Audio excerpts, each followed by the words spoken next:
बिहार के मुख्यमंत्री नीतीश कुमार और प्रधानमंत्री नरेंद्र मोदी दोनों ही आगामी विधानसभा चुनाव के मद्देनजर बिहार में चुनावी हवा एनडीए के पक्ष में करने के लिए सियासी रणनीतियां बना रहे हैं। अभी तक के सियासी मौसम की बात करें तो हवाएं अभी उनके पक्ष में चल भी रही हैं, लेकिन एनडीए के अहम घटक दल लोक जनशक्ति पार्टी और उनके मुखिया चिराग पासवान की सियासी डिमांड एनडीए के लिए गले की फांस बन गई। आलम यह है कि एनडीए के भीतर चिराग पासवान की सियासी डिमांड को लेकर हाई वोल्टेज ड्रामा चल रहा है। भाजपा और जेडीयू के लिए समस्या यह है कि वह ना तो चिराग को एनडीए से बाहर ही करने की स्थिति में है और ना ही चिराग की सियासी डिमांड को पूरा करने के लिए तैयार। नमस्कार, आप देख रहे हैं यंग भारत न्यूज और मैं हूं दीपक गौड़। बिहार के सियासी रण में अब रणनीतियों के तहत जहां महागठबंधन नीतीश कुमार सरकार को एसआईआर के मुद्दे पर घेरने की जुगत में लगी हुई है, वहीं एनडीए अभी अपने भीतर की हलचल को सामान्य करने में लगा है। तो ये सियासी हलचल क्या है? आखिर क्यों एनडीए चिराग पासवान को लेकर पशुपेश की स्थिति में है? आखिर क्या समीकरण है जो चिराग की डिमांड को पूरा नहीं कर सकते? और आखिर वो क्या समीकरण है कि चिराग को एनडीए से बाहर का रास्ता भी नहीं दिखाया जा सकता?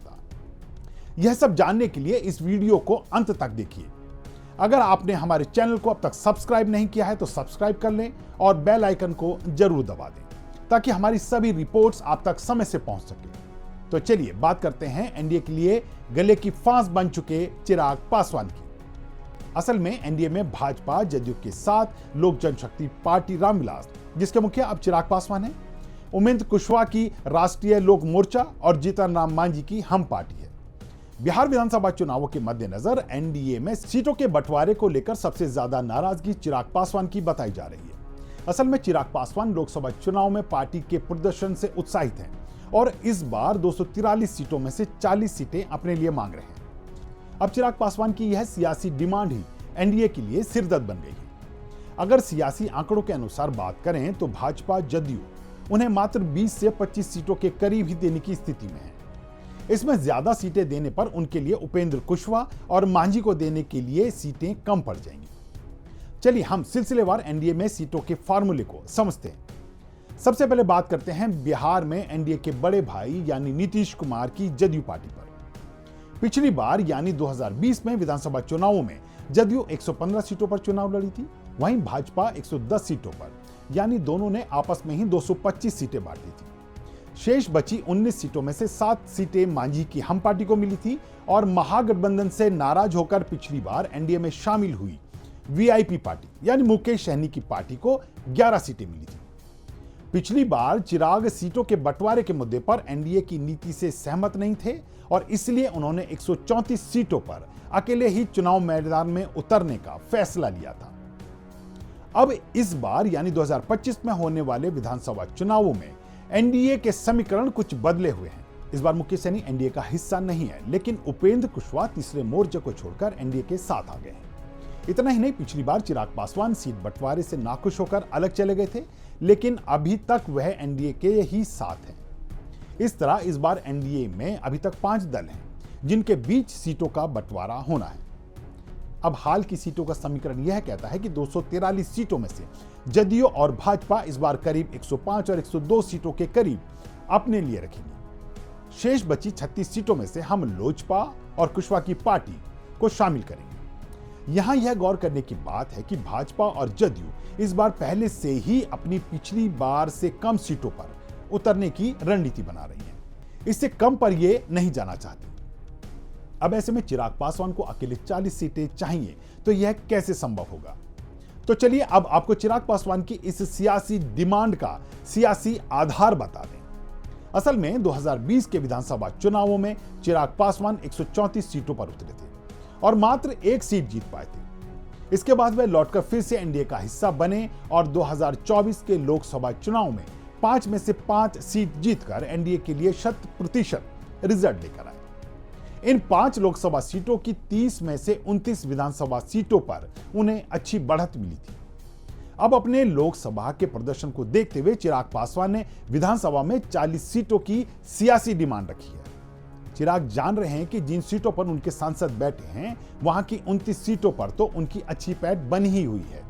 इसके अलावा वे 10 अन्य विधानसभा सीटों पर बेहतर प्रदर्शन कर सकते हैं। लेकिन भाजपा और जदयू इनकी इस थ्योरी को मानने को राजी नहीं है और उन्हें 40 सीट देने को राजी नहीं है।